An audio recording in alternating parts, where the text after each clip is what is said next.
Okay, so today's topic is on whole grain goodness. In Genesis 1:29, God prescribed to us the diet. He said, "See, I've given you every herb that yields seed, which is on the face of all the earth, and every tree whose fruit yields seed. To you it shall be for food." So notice that God gave us produce. Food that grows on the ground, or fruits that hang on the trees, including nuts also, and seeds. But we want to zero in on the grains, okay? So what are grains actually? What are whole grains? So if it's a whole grain, it is the whole thing in the grain, the whole seed, okay? And this is botanically called the gramineous family of plants. We have a botanist here who can correct me if I make any mistake. So if you look at the picture, okay, on the far right you have the whole wheat kernel. And you notice that the bran itself has many layers. Notice the layers? And then you have the largest part of the grain, which is called the endosperm, is where we get our white flour from. And the little part there, yellow in color, is the germ. Okay, each part has its own contribution of various nutrients. So we have the bran, we have the germ, and we have the endosperm. Okay, all three must be there for it to be called whole grain. Even if two parts are there and one is missing, it's not a whole grain. Notice the wide array of nutrients in each section. Okay, it may be small, but starting on the left, you have the starchy endosperm. That's the white part. Okay, so it's mainly starches. It has some proteins. It has other phytochemicals like beta-glucans, arabinoxylans, carotenoids, selenium, that's what Se is, vitamin B1, vitamin E, and flavonoids. But that is not as many nutrients as compared to the other lists for the bran and the germ. Just look at the bran, okay? You have the aileron layer, then you have the hyaline layer, you have the testa, and notice under the word testa you have alkyl ricinols. I'll talk about what that is later, okay? And look at all the different goodness found in the bran, the soluble, insoluble fiber, okay, the various phytochemicals. There's protein there too, there are antioxidants. There's vitamin E, vitamin B, minerals, phytic acid, which I think in my first talk I showed you some slides that tells us the phytic acid is good for our health, and other phytochemicals in them, as well as enzymes, okay, as well as phenolic and acids and other antioxidants. For the germ, mainly a lot of B vitamins, E vitamins, okay, minerals, and many phytochemicals, many names there. This is a closer look at the bran, and I told you I'm going to talk about this alkyl ricinols. Probably this is the first time you've heard about this. What do? They are bioregulators of metabolic immune system. So this component is antimicrobial, it's anti-cancer, it's anti-lipidemic, it's antioxidant, it's antifungal, it's anti-inflammatory. Okay, basically when we say antimicrobial, what does that mean? I'm sure Sarah knows. Being a nurse, two nurses here. Microbes, I'm sure Puilin knows too, right? Microorganisms. Okay, antimicrobials would be things that fight or destroy the harmful microbes. I think you know that our gut has good microbes as well as the bad ones. And we'll always have them both. But we want more of the good ones to overpower and keep the bad ones at bay. Okay, so they don't cause us harm. Yeah. And I really appreciate that Sarah rather, shared with us about the video, the research, you are what you eat. If you have watched it, okay, they measured using the blood test, using poo and pee, and they looked at the microbes in the stool also. And if you are a healthy person, you will have greater variety of good microbes in your stool or in your gut, okay? And they are all very protective. And you know, those microbes feed on fiber. Fiber is found only in plant foods. It's not found in meat, it's not found in eggs or dairy products. Therefore, to have good microbes, you have to have a variety of plant foods. Different plant foods, even the same plant, the different parts of that same plant, like for example, the flower, the leaf, the stem, each have their own contribution of goodness, of nutrients, or of other components that protect us and that feed different microbes. So that's why we encourage eating a variety of foods. Okay, so what is antifungal? Fungus? Can be yeast also. Yeast? Okay. Now the yeast we use for baking, that's fine. But there may be certain problems with certain fungus that are harmful to health. So the body knows how to select. Yes. So, like example, is normally nowadays like there's mold, Mold. Sometimes, some food you can't see that they probably starting mold. So that will consider as a fungus. And so when you would eat this, that will go into something to catch fungus, I suppose. I don't know. So it's good that we have food that are antifungal. And garlic is also very antifungal. Eat more garlic. But anyway, we don't want to eat anything that has mold, by the way. Okay, now actually cheese, aged cheese, it goes through a process of molding. They give it that smell and a lot of harmful byproducts. So that's why cheese is really not fit for food, actually. Anti-parasitic too. So I don't know why people say, oh, I don't want to eat rice, I don't want to eat bread, it's fattening, or things like that. But it is the refined white bread, the white rice that is the problem. It's not the whole grain, okay? We want to go for the whole grains. Glutathione, okay, this is a super antioxidant. And the body reduces it to the form they call GSH, okay? And it can be used in treatment. They even have this as a supplement, but the best way to get it is through your diet.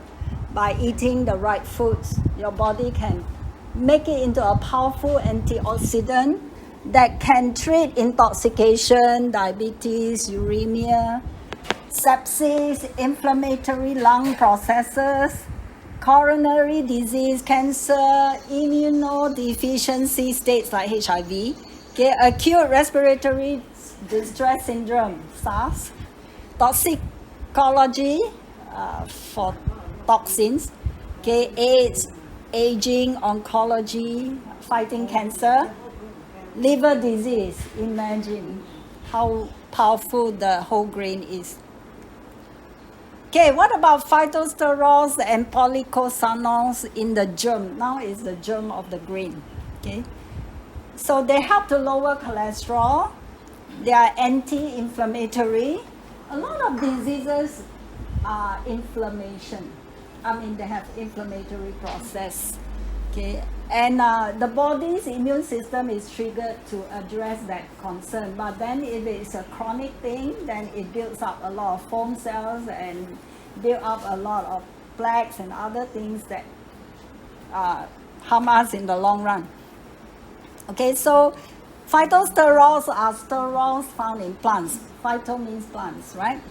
And you have the word cholesterol. Sterol is the pattern or chemical structure of the that item. Okay, so it can lower cholesterol, it's anti-inflammatory, anti-atherogenicity, meaning to prevent the build-up of plaques in the artery walls. Okay, antioxidants also even can protect against cancer of the colon, breast, and prostate. So it's so powerful. Policosanols, they are effective against metabolic syndrome. Okay, like too much or too high blood lipids, cholesterol, LDL, or triglycerides. Also for diabetes and lowering hypertension and obesity. We want to compare whole grains with refined grains and see what the differences are. The whole grains contain all the parts, the bran, the germ, and the endosperm. Okay, the quality of the protein in the whole grain is better than that of the white or refined grain. Okay, many vitamins and minerals are there. The fiber is there, and there are many phytochemicals. But refined grains, on the other hand, contain only the endosperm, just one part, two other parts gone. They have protein, but not as much. In fact, 25% is lost. Many more vitamins and minerals are lost.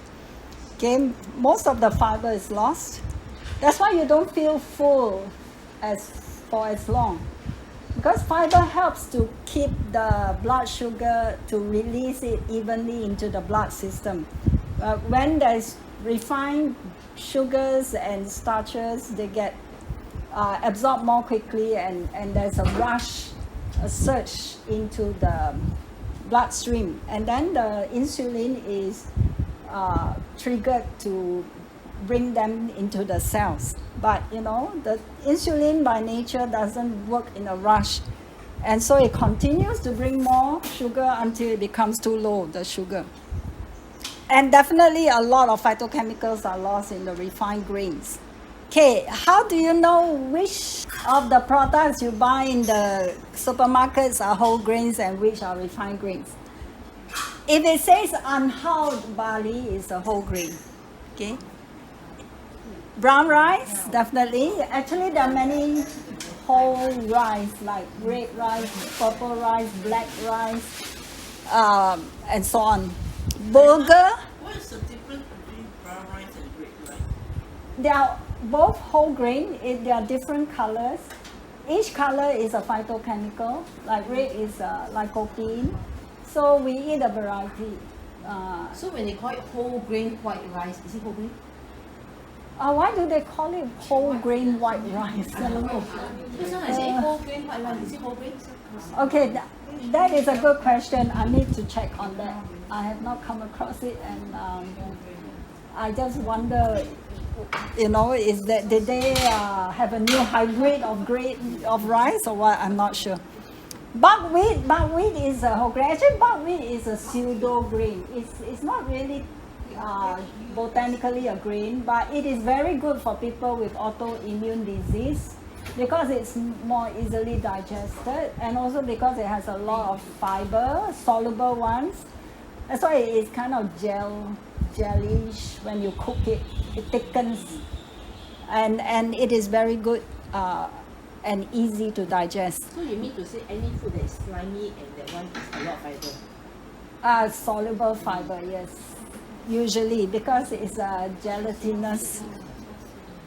Millet is also a good grain. They do have two kinds of millet. One is sticky millet that is good for making your rice dumpling or some dessert or things that you want to stick together, rice, millet balls, and so on. The other kind, you can cook like rice or you can make into a porridge. Okay, they are also very good. Also like a seed, they say the birds eat millet. Popcorn is definitely whole grain. There's no refined popcorn. Yeah, it is. But most popcorn that you buy commercially are full of butter or margarine and sugar. So it's better you make your own popcorn, either air popper or you can use a pot. Just no need to put so much oil. And you can actually make it without sugar. You can make it savory. Not the microwave popcorn because they come seasoned with a lot of fat and seasoning already. And sugar too. Oh, popcorn is also whole grain. Yeah. Yes, popcorn is whole grain. Not the one. Wild rice is very nice, quite expensive. You don't need to buy it. Yes, it is very expensive. Amaranth is very tiny. I think cat has that grain. It's very, very tiny.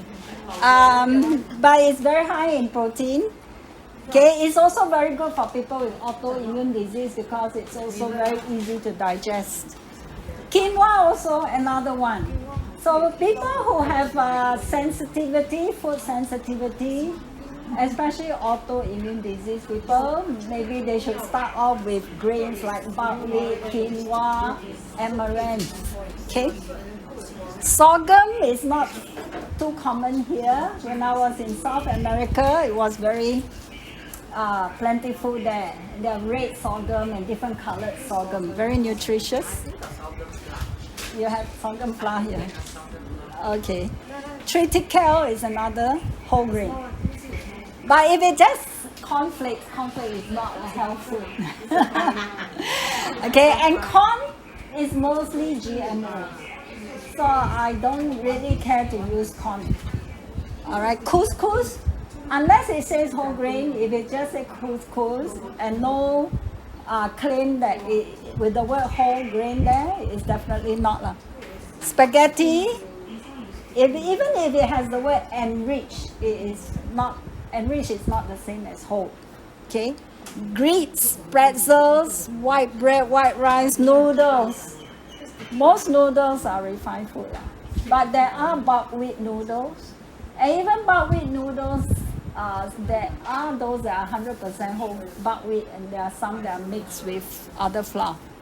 Cakes, pastries, donuts, those are the rich food, rich and refined.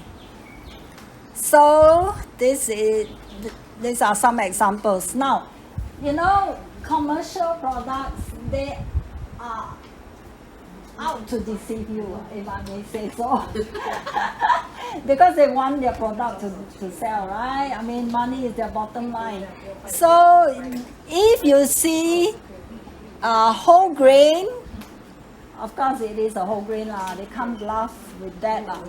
But if they say made with whole grain, even if I put a sprinkle of whole grain, I can claim I made with whole grain. But it's just a tiny sprinkle. That is not whole grain. Okay? So if it says whole wheat or whole whatever, whole oats, raw oats, most oats are whole. Okay? Stone ground also whole grain. So they contain all the parts of the grain. But if they put unbleached, it sounds good, right? It's not bleached. But if it does say unbleached but doesn't have the word whole there, it's not a whole grain. Wheat flour is not a whole grain. Wheat flour just means it comes from the wheat, but it's only a part of the wheat. Semolina, durum wheat, organic, even the name organic sounds good, but it doesn't have the word whole, it is refined. Enriched just means they have taken nutrients out and they are putting back a few. Okay? Degerminated just means the germ is removed. That's even worse, right? Bran is one part of the whole grain. Where's the germ? It's not there. Multigrain doesn't mean it's whole grain.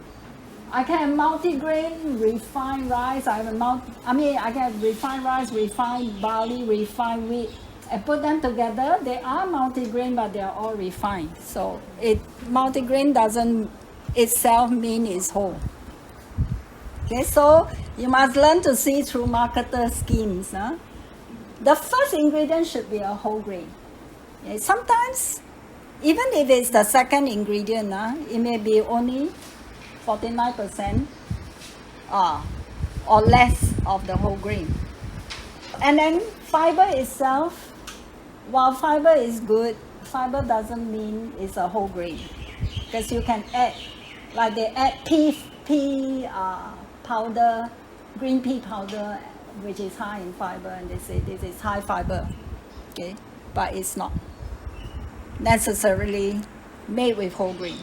Whole grains are important because they contain many more nutrients than refined products. We feel fuller with them.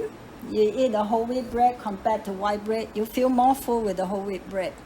So you're not likely to develop heart disease. It can reduce cancer risk, helps you not to get constipated. Of course, all plant foods have no cholesterol.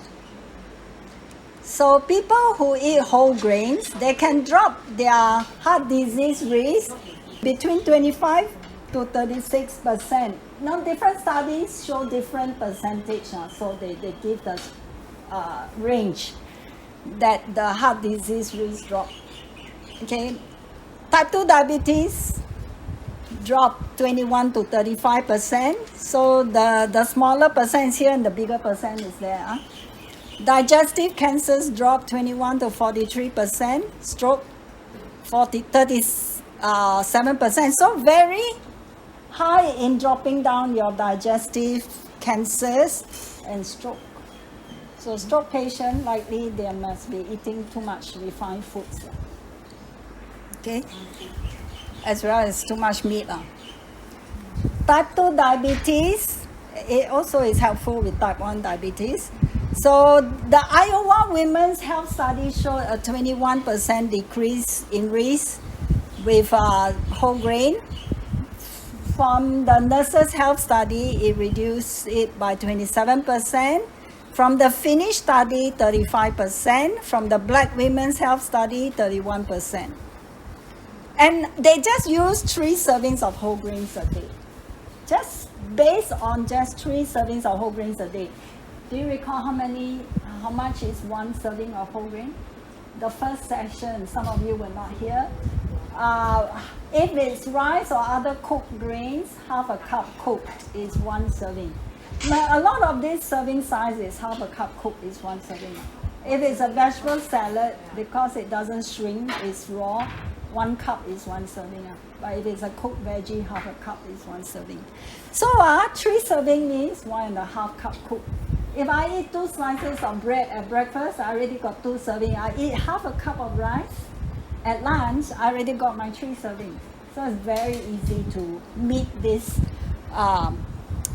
number. Okay. Yeah, cooked, after cooking, yes. So cooked and uncooked, different. So Yeah. After cooking, we food, whether you're talking about beans or grains or vegetables, cooked is half cup. So pretty Yeah. easy. that's right. And grains and beans should be well cooked. Okay, we do not eat them raw. Yep. As for the number of servings and the serving sizes, refer to your first lecture.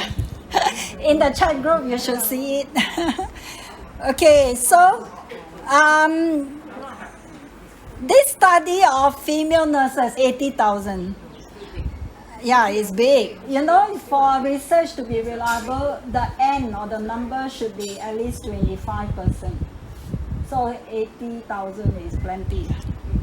And they just, if the women were to eat low fiber compared to those who eat the highest glycemic load, which is a measure of fiber, or how much the sugar goes into the blood. So the risk of diabetes increased 2.5-fold in women with the highest glycemic load.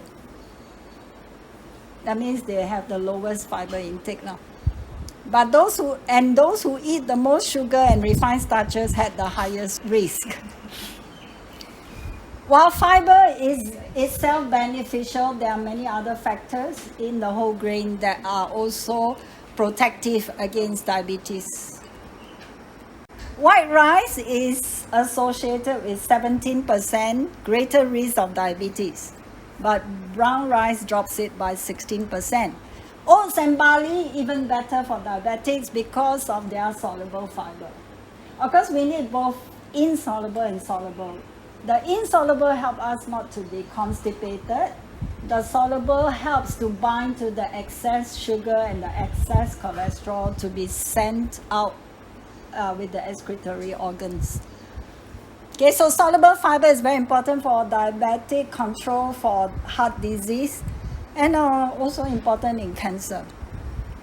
See, it reduces the rise in the glucose and the amount of insulin needed. It's not good to have too much insulin. Hyperinsulinemia is harmful. It increases the insulin growth factor 1, which increases cancer risk. Okay. Whole grains lower cancer risk.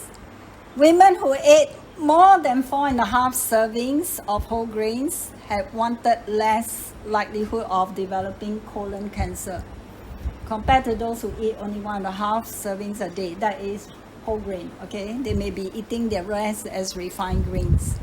So this is a picture of different whole grains. Here's a mechanism of whole grains and how they help to fight cancer. Basically, they enhance our immune system, and they have phytoestrogens, which help to compete against the harmful estradiol. Okay, and so that protects against breast cancer, against prostate cancer, and the fiber also binds to the carcinogens to be excreted, and the glucose or glycemic index is improved. It also lowers blood pressure. Okay, 3 servings a day. Again, it's 3 servings only, and it can lower systolic blood pressure by 15%, and coronary artery disease also by 15%, stroke by 25%. So whole grains matter a lot in stroke prevention, of stroke.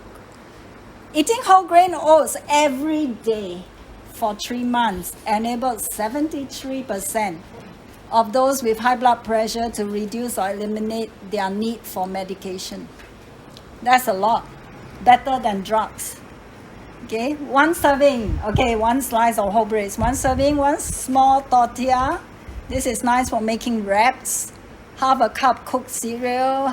If it's dry cereal like your granola, 1 ounce or 1/4 cup is 1 serving. Porridge, because it's more watery, so 1 cup is 1 serving. 1 waffle is 1 serving. 1 pancake is 1 serving. 1 muffin is 1 serving. And 1 chapati is 1 serving. These are the common foods that we eat for grains. Heart disease is also lowered. The risk of dying from heart disease is lowered 20%, according to Harvard study. And in Iowa, women who ate whole grains containing 4.7 grams of fiber daily were 17% less likely to die of any cause in an 11-year period than were women who ate refined grains. Iowa also, they had a breakfast study showing that those who eat breakfast regularly perform better mentally, scholastically, and also physically. Okay. So basically, it is good if we eat at least 25 grams of fiber a day. You can look at the food composition chart that lists the amount of fiber per serving of different foods, and you can add them up. If you eat all whole plant foods, unrefined foods, you're bound to hit at least 25 grams. More is better, okay, when it comes from food. I'm not recommending eating fiber from supplements. Too much of it can be harmful. Okay, so you don't need to, if you eat whole foods, you don't need to take any supplements. If you have constipation problem, you may take things like psyllium or things like flax meal.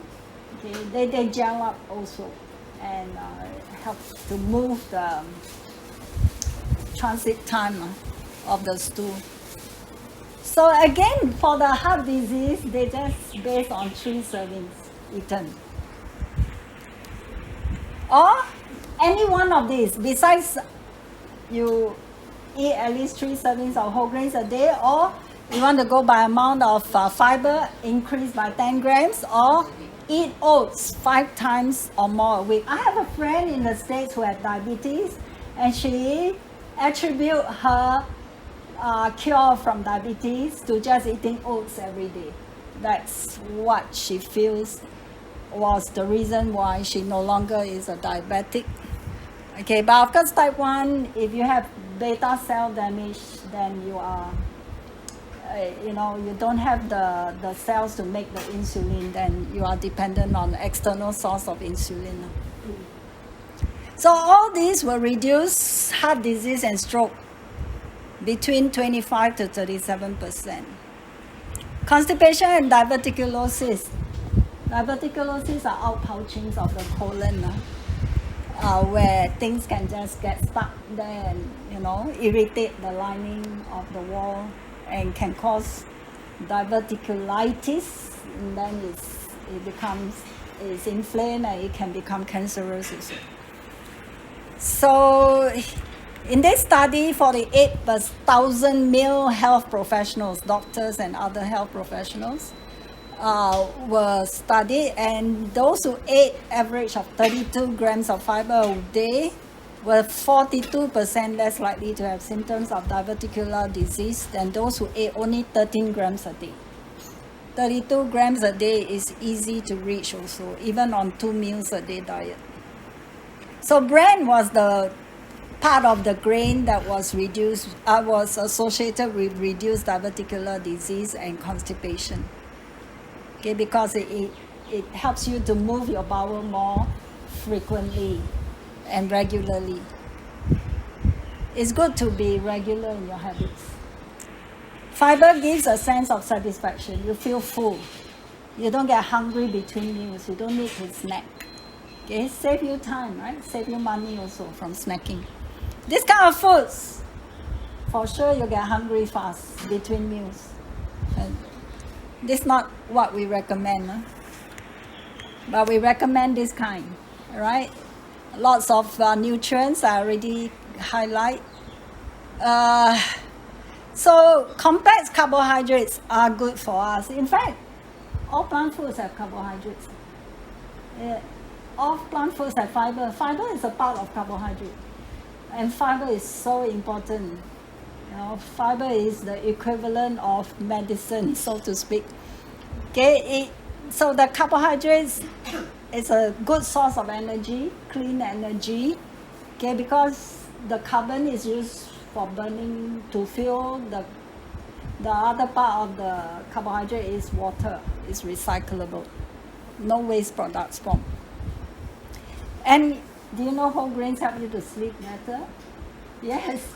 You know why? Because it is the whole grains, the complex carbo, that help us to make more serotonin. Serotonin is a mood stabilizer, help you to be calm, and help you also. Serotonin is part of the process of becoming melatonin.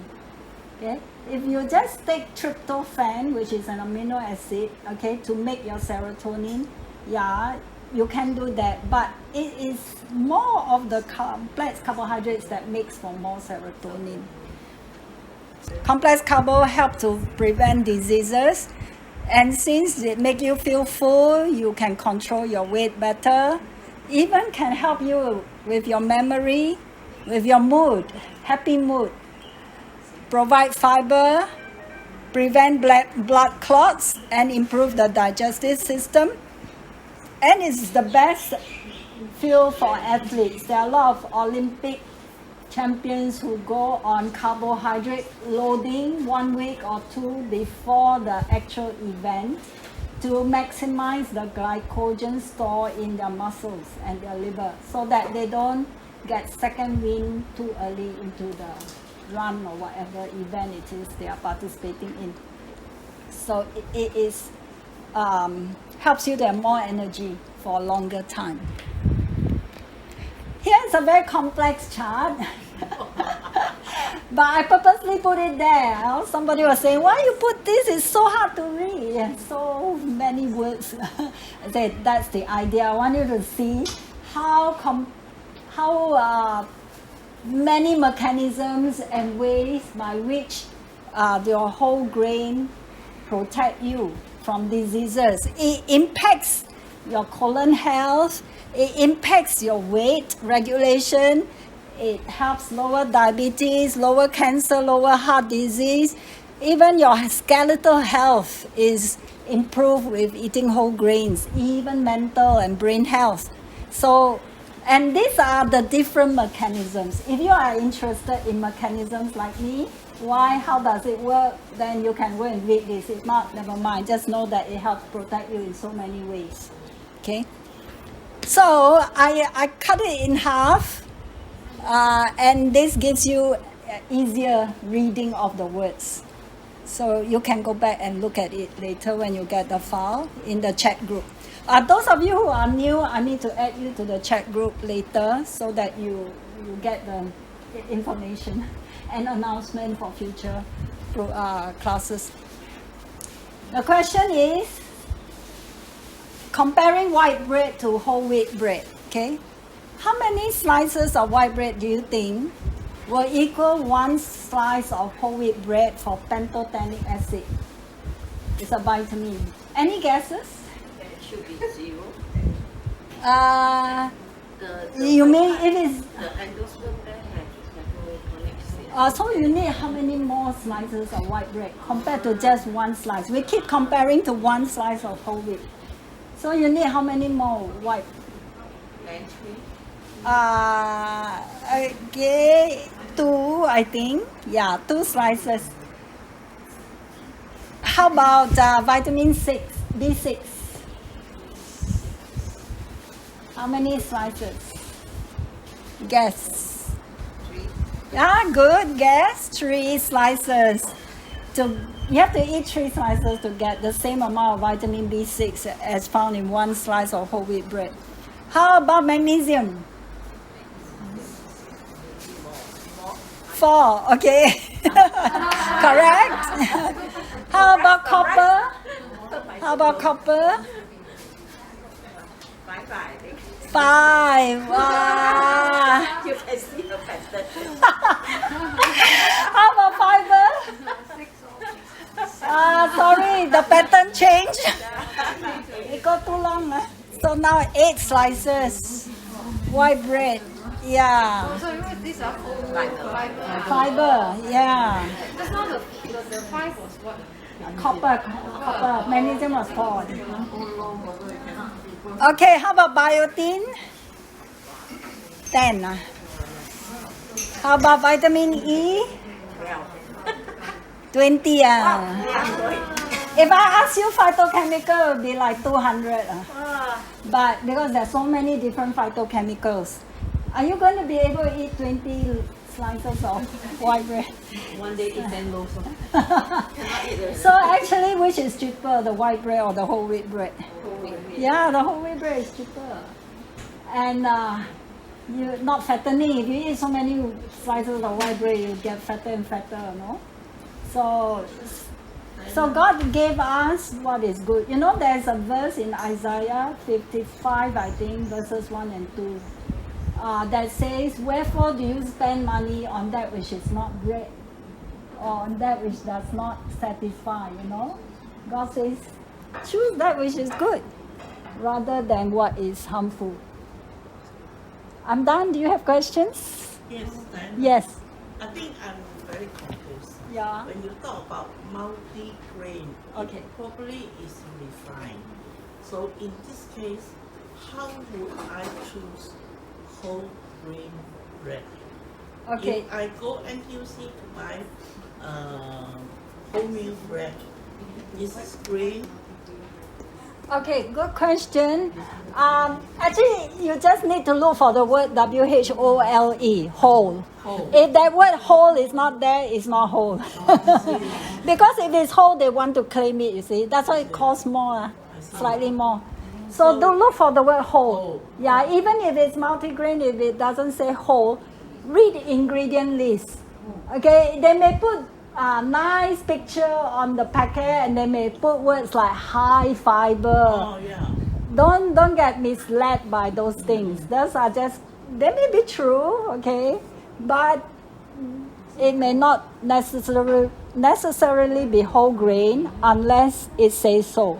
I- When you that's read the right. ingredients, it should. Even Bran, you don't consider whole grain. Yeah, Bran by itself is just one part. Only. Yeah, when So they I shouldn't take, right? people take Bran for if they are constipated Yeah. or things like that, but the best way is to eat the whole grain. You know, nutrition is a science that is still being discovered, as in many sciences. We do not know it all, and God still has secret things or components or phytochemicals in food that we still haven't found out yet, discovered yet. So how can we replace what we haven't discovered? So I rather go for the whole grain, the way God give us, then men take it apart and put it back together. The proportion may change, you know, and it's different. When the grain is intact, there's more protection of it from getting oxidized or spoiled as readily as when it's white. That's why white flour, they say even the bugs and weevils got brain. They rather eat the whole grain, the whole wheat flour than the white flour. So we human better have better brain than the weevils, right? Yes.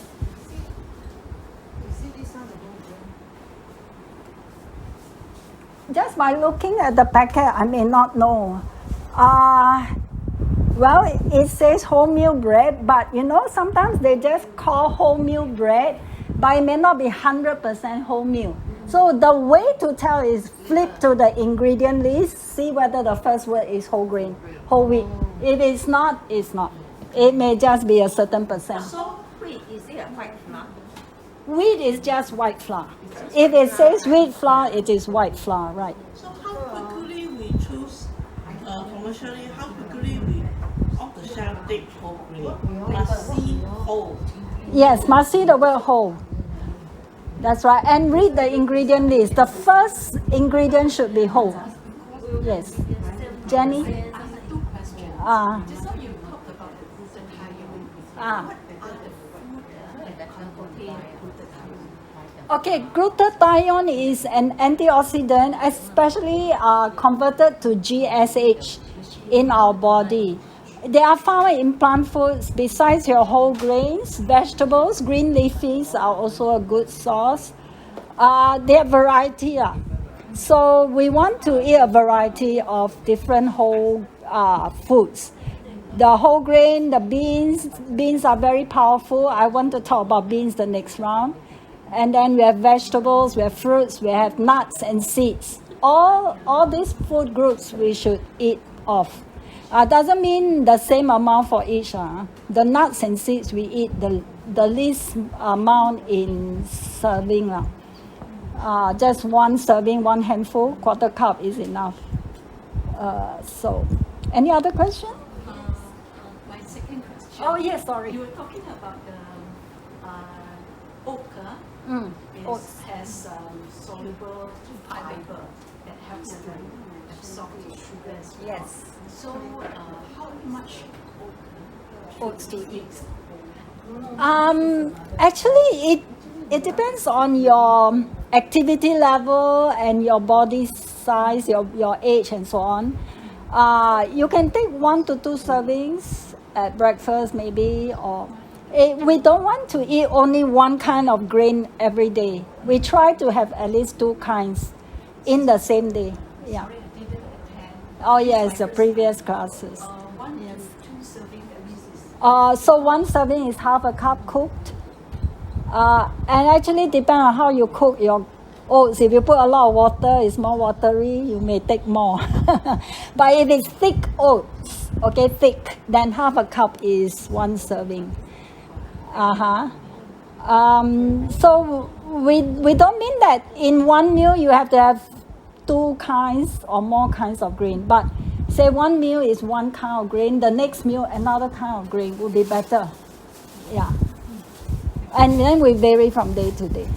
But it's okay if you want to eat rice every day. It's because it's our staple, that's fine. I prefer to vary more. Especially because rice nowadays, it seems it has more arsenic contaminant. So I try to, the safest grains are the pseudo grains. The amaranth, quinoa, buckwheat, okay, millet.